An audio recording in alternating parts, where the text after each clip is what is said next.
Oke, oke, oke. Jadi kemarin ada cowok ya nelpon cari kerjaan, oke? Dia utang. Udah terus dikasih ya?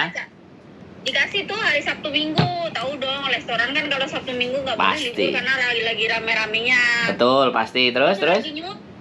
Lagi nyuci sampai dia nggak sempat minum, nggak sempat istirahat itu sampai nangis. Ini kapan celarnya katanya gitu. Kenapa nggak habis-habis?